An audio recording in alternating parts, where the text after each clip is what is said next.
दोस्तों नमस्कार, प्रणाम। मैं मुकेश सिन्हा आरानामा की टीम के साथ एक ऐसे युवा जो कि काफी युवा है और साथ साथ एक ऐसे पोजीशन को धारण कर रखा है जो बहुत सारे युवाओं के मार्गदर्शक है और जो युवाओं को लीड भी करते हैं। तो उनसे मिलाने से पहले मैं यही कहूंगा, put your hands together. I am just inviting, he is none other than Chandan Ojha. तो आइए चंदन जी का स्वागत करते हैं। चंदन जी, आप अपनी जबानी बताइए दर्शकों को अपने बारे में। जय श्री राम। आप सभी दर्शकों का स्वागत है।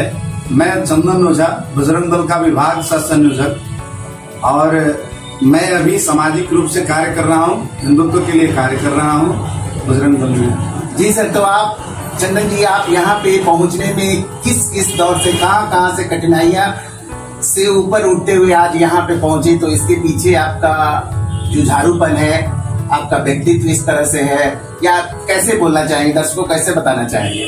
देखिए, जो जीवन है इसका एक ही मतलब है, संघर्ष।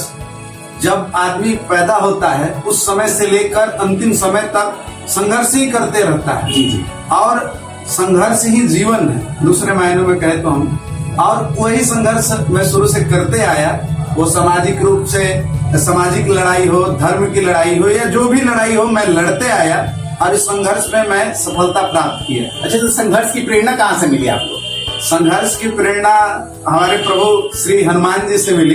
अच्छा। और हनुमान जी, जब से आप हनुमान जी का रामायण में किरदार देखेंगे तो वो संघर्ष का ही किरदार है। निस्वार्थ भाव से प्रभु श्री राम की सेवा करने का जो उनका कार्य था, वहीं से हमको प्रेरणा मिली। और भी जो देश के क्रांतिकारी थे, जिन्होंने निस्वार्थ भाव से, चंद्रशेखर आजाद, भगत सिंह, जो भी लोग हैं, उन लोगों से मैं प्रेरणा लेता रहा। स्वामी विवेकानंद, जो देश और समाज के लिए कुछ किए हैं, वो मेरे लिए प्रेरणा स्रोत है। सर, तो ये बताया कि जो युवा है हमारे, हिंदुत्व की बात करें या सनातन की बात करें, उनको यही पता नहीं कि हिंदुत्व है क्या, सनातन है क्या। उनके परिवार में भी ऐसी कोई चीज नहीं है समझाने के लिए, पढ़ाया नहीं जाता है। तो ऐसे युवाओं को मुख्य धारा में हिंदुत्व के बारे में, सनातन के बारे में या अपनी आस्था के बारे में कैसे जागृत करेंगे? देखिए, हम लोग जागृत करने का प्रयास तो कर ही रहे हैं और बहुत सारे लोगों को जागृत कर चुके हैं। आरा शहर में आप देख चुके होंगे कि हमने दो बार महाआरतियां की। पूरा रमना मैदान भर गया था। और आज पूरे देश में ऐसे जागृति चल रही है। सबसे पहले मैं बताना चाहता हूं कि ये स्थिति क्यों आई है कि आज धर्म विरोधी हो गए हैं। तो ये हम लोगों के बीच के कालखंड में, हमारे इतिहास में अंग्रेज आए, मुगल आए, उन्होंने हमारी शिक्षा पद्धति पर हमला किया, क्योंकि भारत विश्व गुरु था और यहाँ के हर एक व्यक्ति पढ़े लिखे हुए थे। उन्होंने क्या किया कि हम लोगों को जाति में बांटा कि तुम ये हो, वो हो, वो हो। हम लोगों को उन्होंने डिवाइड एंड रूल का उपयोग किया और हम लोगों को बांट दिया।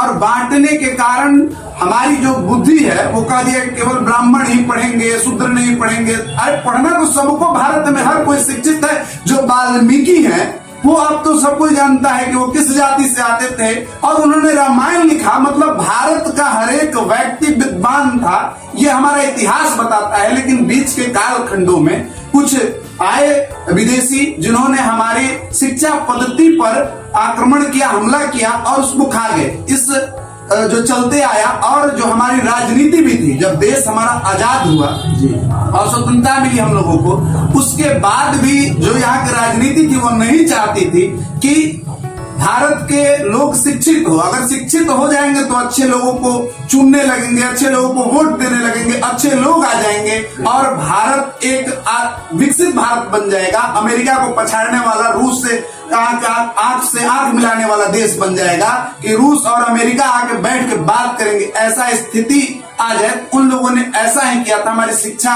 व्यवस्था पर हमला किया था। लेकिन आज जो शिक्षा, आप तो जानते हैं कि नई शिक्षा नीति भी लागू हो रही है, जिसमें बच्चों को बचपन से अध्यात्म का ज्ञान दिया जाएगा, उनको मातृभाषा पढ़ाई जाएगी।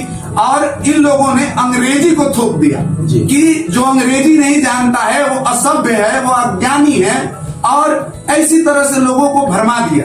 तो हम लोगों की अब जागृति शुरुआत हो गई। सर, आपकी ये विचारधारा कि अंग्रेजी को महत्व न दिया जाए, क्या आप इसके लिए मतलब आप क्या सोचते हैं कि अंग्रेजी एक विदेशी भाषा है तो क्या यहाँ के लोगों को सिर्फ हिंदी पढ़ना चाहिए, यहाँ की रीजनल लैंग्वेज पढ़नी चाहिए, या अंग्रेजी को साथ में लेके चलना चाहिए? देखिए, अंग्रेजी क्या है कि आजकल तो ज्यादा अंग्रेजी को प्रमुखता दी जा रही है, लेकिन अभी 12th फेल एक मूवी आई है, उसमें एक ही बात समझाया गया है कि आप या तो वो कांच के गिलास में पानी पीजिए या स्टील के गिलास में पानी पीजिए, पानी से मतलब है। तो भाषा केवल समझाने के लिए है, वो चाहे हिंदी हो या अंग्रेजी हो। भाषा से कोई किसी की शिक्षा का मतलब अंदाजा नहीं लगाया जा सकता है कि वो कितना सोचता है, क्या करता है। भाषा एक अंडरस्टैंडिंग है बस। आप बोल रहे हैं, मैं समझ रहा हूँ किसी से बात, तो आप लैंग्वेज कर सकते हैं। तो यही बात मैं कहना चाहता हूँ कि युवाओं को अब जागृति आ रही है और अब धीरे धीरे जाग रहा है समाज। अभी देख रहे हैं कि अयोध्या में राम मंदिर का निर्माण हो रहा है, हमारा प्रथम स्वतंत्रता मिलने वाली है 22 जनवरी को। तो ये सब चीजें जो हो रही है समाज में जागृति आ रही है, वो हम अपने। ये तो सर आप ऐसा सोचते हैं कि आपको प्रथम स्वतंत्रता मिलने वाली है, जागृति मिलने वाली है, लेकिन हम तो स्वतंत्र 1947 में ही हो चुके हैं। बहुत सारी पार्टियों का मेरा इसमें अपना मत नहीं है। मैं ऐसे मतलब प्रोस्पेक्टिव में बात कर रहा हूँ कि बहुत सारे ऐसे हैं, मतलब लोग हैं जो कि राम मंदिर को भी विरोध कर रहे हैं। देखिए, विरोध करने वाले तो विरोध करेंगे जी। अरे कुछ लोग कहेंगे, लोगों का काम है कहना जी। तो वो ऐसे लोग हैं जैसे कि जब मुगल आए थे तो उनको कोई लाया था, आपको पता होगा, जयचंद लाए थे। अंग्रेजों को भी कोई लाया था। तो इस देश में ऐसे ऐसे लोग हैं जो देश को तोड़ना चाहते हैं। तो ये दोस्त तोड़ने का काम। हाँ, तो ऐसे लोगों को सुधारने का हम लोग काम करते हैं और सुधारते हैं, क्योंकि अब देश जागृत होगा। अब तो भारत क्या किया जा रहा है सर ऐसे लोगों को सुधारने के लिए? देखिए, हम लोग तो शुरू से सुधारते आए हैं। या तो वो शिक्षा से सुधरेंगे तो उनको ज्ञान से सुधारेंगे, और नहीं तो जैसे सुधरेंगे उनको सुधारने का प्रयास जिस भाषा में वो समझेंगे उस भाषा में उनको समझाया जाएगा। तो एक बार इसके लिए इनको जरूर शुभकामना देनी चाहिए मेरी तरफ से भी, आरानामा की टीम की तरफ से आपको पूरी शुभकामना कि आप इस पद पे हैं और यहाँ से पद आपको आगे की तरफ ले जाए, ऐसी मेरी शुभेच्छा है। दर्शक भी ऐसा ही चाहेंगे, तो सर उसको कंटिन्यू करें। हाँ, तो बजरंग दल का कार्य है सेवा, सुरक्षा और संस्कार जी। समाज में लोगों की सेवा करना, जो भी सेवा का कार्य है वो हम लोग करते हैं। दूसरा है सुरक्षा। आज समाज में क्या है कि पुलिस तो एक सुरक्षा के लिए बनी हुई है, लेकिन बहन बेटियों को जहाँ सुरक्षित हो रही है, जहाँ तक पुलिस नहीं पहुंच रही है, हम लोग वहां जाकर सुरक्षा देते हैं। इसके बाद धर्म की सुरक्षा, हमारे मठ मंदिरों की सुरक्षा, हमारे धर्म शास्त्रों की सुरक्षा, ये सुरक्षा का कार्य है। तीसरा कार्य जो अभी आप चर्चा कर रहे थे, संस्कार देने की। तो हम लोग अभी सभी लोगों को ये प्रयास करते हैं कि धर्म शास्त्र को, श्लोकों को पढ़े, अपने धर्म को जाने। ये बताने के लिए हम लोग जगह जगह जाके हर कीर्तन करते हैं, मिलन केंद्र चलाते हैं और वहां पे सनातन के बारे में बताते हैं, अपने धर्म के बारे में बताते हैं, अपने लोगों के बारे में बताते हैं, जो हमारे महान लोग हैं उनके बारे में बताते हैं। आज आप भी देख रहे हैं कि बहुत सारे युवा आत्महत्या कर ले रहे हैं, नशे के शिकार हो जा रहे हैं। ये सारा कारण है कि पश्चिमी सभ्यता जो आ गई है, वेस्टर्न कल्चर, उसी के कारण ये सब हो रहा है। तो आगे क्या करने वाले हैं? देखिए, हम तो पढ़ाई करते हैं और मेरा शिक्षा के क्षेत्र में कार्य होगा।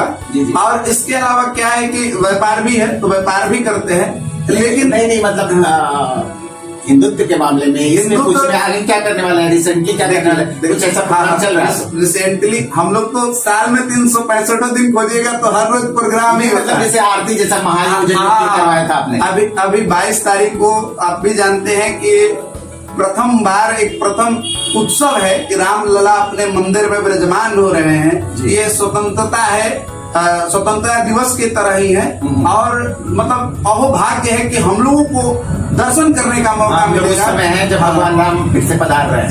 ये एक इतिहास के साक्षी हम लोग बनेंगे। तो हमारा प्रयास है कि सारे मठ मंदिरों में सजे मठ मंदिर, हर मोहल्ले सजे, मतलब हर गली, हर बस्ती सजे, और उसमें अनेकों कार्यक्रम हो। तो हम लोग जागृत करने वाले हैं कि पूरा आरा, और मेरा 2 क्षेत्र है, बक्सर भी है, पूरा आरा और बक्सर जागृत हो। 22 तारीख दिवाली की तरह लगे। अच्छा। मतलब होली, दिवाली, सारे त्योहार एक ही दिन बन जाए। तो दर्शकों देखिए, ये हमें जरूर नहीं भूलना चाहिए। 22 तारीख का दिन आपको दिवाली, होली, दशहरा जो भी है, जिस तरह से सेलिब्रेट करना है बिल्कुल।